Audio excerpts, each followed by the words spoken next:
As we all continue to become familiar with BattleBit's pacing, flow, and mechanics, I'm sure there are many of you out there looking to completely optimize your gameplay. And maybe you're looking to become a more aggressive player, a CQC menace that will print kills all the while raising your KDR and KPM stats. If that sounds like you, then boy oh boy have I got a loadout for you today. G'day there once again viewers, your mate Kamikaze78 here, and today we're going over my recommended, all-out, balls-to-the-wall, aggressive CQC medic loadout.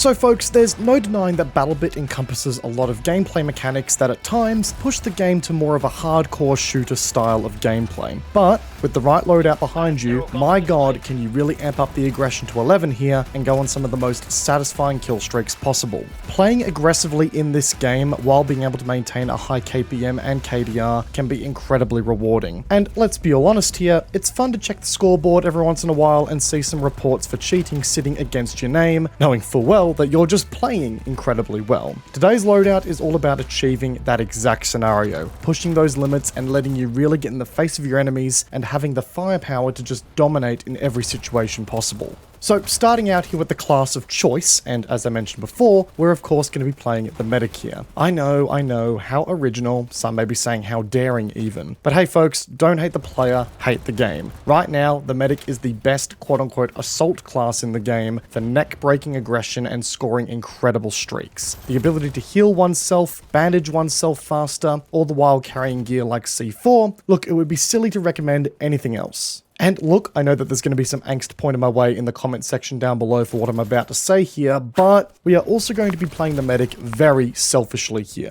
Now, of course, should the opportunity arise, you should do your level-headed best to revive teammates and keep them moving. But I would also be lying to you if I didn't say that the whole point of playing the medic with this loadout here is to continue to keep yourself topped up here while you're performing some of the most aggressive dentistry on the enemies in close quarters combat. And for the majority of the gameplay you see here, you're going to be seeing me doing a lot of that, using the medic bag as my own personal ambulance service. The personal uptime that this affords to you is just too good to give up, and it really is essential for maintaining top tier KPMs and KDRs should those be the stats that you're looking to improve. And again, I know I'm going to cop some heat for that in the comment section down below, but this just comes with the balance of the game currently. So yeah, run the medic and get ready to play the game like a maniac while having an ability to fix any mistakes that you make. Now, speaking of performing aggressive dentistry on our targets here today, look, was there ever any doubt in anyone's minds that I was going to choose the Chris Vector SMG here today? Now, don't get me wrong, there are plenty of incredibly competent, maybe even dominating weapons that also exist in the CQC domain that do give the Vector a run for its money. But I mean, come on man, the Chris Vector is by and far one of the best weapons in the game right now for running any CQC loadout. Oh yeah, by the way, the skin that you're seeing in the gameplay and the skin that's on the Vector in the graphic on the left hand side of your screen, we're starting to run giveaways for that skin on my Twitch channel again right now. So be sure to follow my Twitch channel and stop on by while we're live. You may have a chance to win that skin for yourself. But anyways, back to the Vector, it has the fastest time to kill in the submachine gun category with a face-melting 150 millisecond time to kill, which when combined with the movement speed benefits that come from using an SMG, man oh man, the Vector is just a dream to use. A true cannon that has well and truly cemented itself into the meta of the game for those looking for the best case scenario for dishing out a ton of damage in close quarters. Unfortunately though, the weapon's fast rate of fire with its magazine size of 40 rounds is going to see you reloading a lot. Now, we can play into that with some attachments here shortly, but one thing that will go a long way with the Vector is really working on your trigger discipline and your reaction times to ensure that you aren't overcommitting more of your magazine to a target than you need to. Getting good at turning off the Vector's hose of bullets will actually go a long way in your ability to squeeze out more kills per magazine. And I guarantee you that there will be plenty of times with this loadout where you'll be wishing you had more rounds in your magazine. So everything you can do to make that more efficient, the longer you'll go. But as we said a second ago, we can also squeeze more out of the weapon with some attachment options, and boy, are we going to take the Vector here and milk that cow dry until she is skin and bones with this setup. And for me, one of the biggest things that we really need to focus on here is that reload time. We are going to be in the thick of it. The Vector vomits its mag faster than a lightweight after 2 beers, and we are going to be needing every millisecond we can really get to farm those kills. So of course, we're going to be taking the quick A mag here as soon as we unlock it, which is going to shave 0.6 of a second off of the reload speed.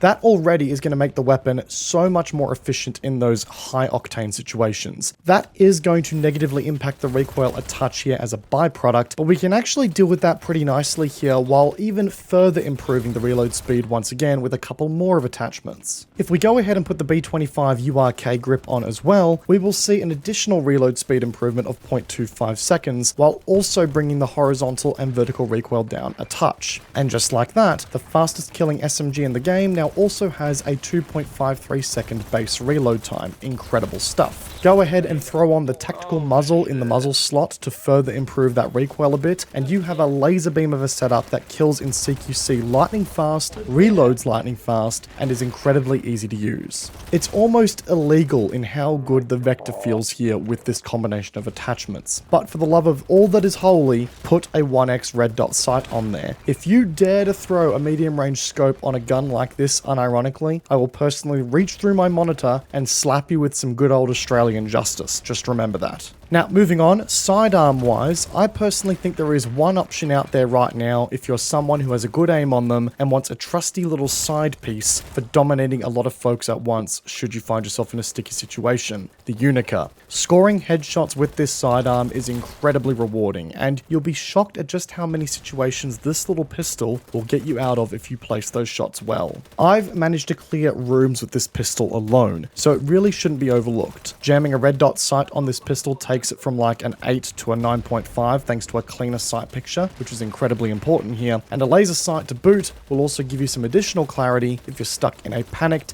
hipfire situation.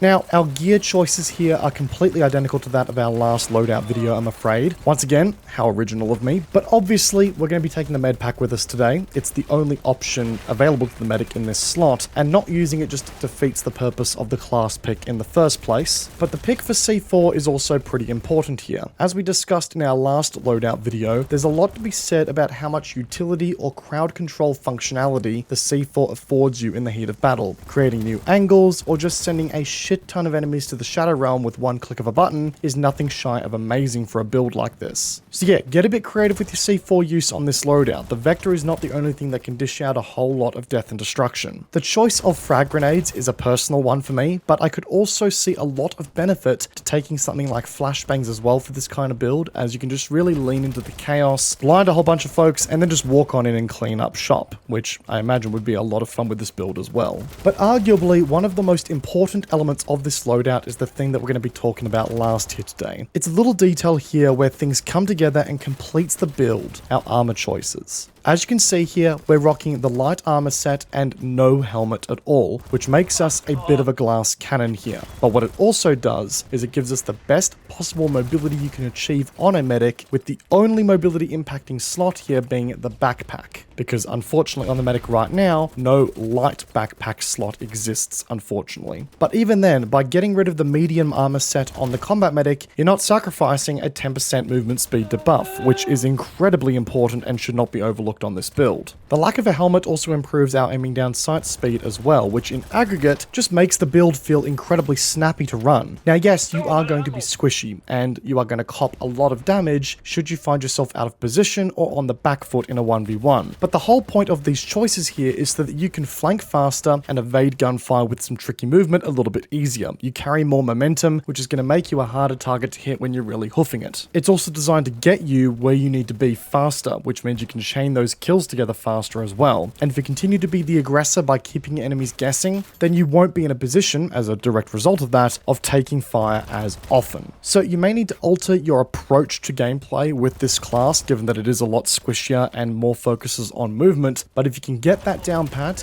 it will reward you handsomely. But folks, that right there is my recommended build for CQC domination as a medic class in BattleBit Remastered. There's no denying that this is a very, let's say, solo player focused take on the class here, and less focused on being a actual, you know, good supportive combat medic. But hey, personally, I like fragging out as much as the next person, and well, you know, big KDR and KPM stats make my happy brain chemical go brr. So I know that there are many people out there like me looking for such a build, and I figured I'd share it with you all here today. If you've got more builds or guides that you want to see me use, or you want to see videos on in the future, then let me know in the comment section down below, and I'll see what I can cook up in game for you guys. If you enjoyed the video and the background gameplay today, be sure to backhand the like button, as it does go a long way to supporting the channel. And if you are new here, consider subscribing, as we've got a lot more BattleBit content on the way. Once again, folks, I hope you enjoyed today's video. Peace out, and I will see you guys all in the next one. Take care, guys. Have a good one.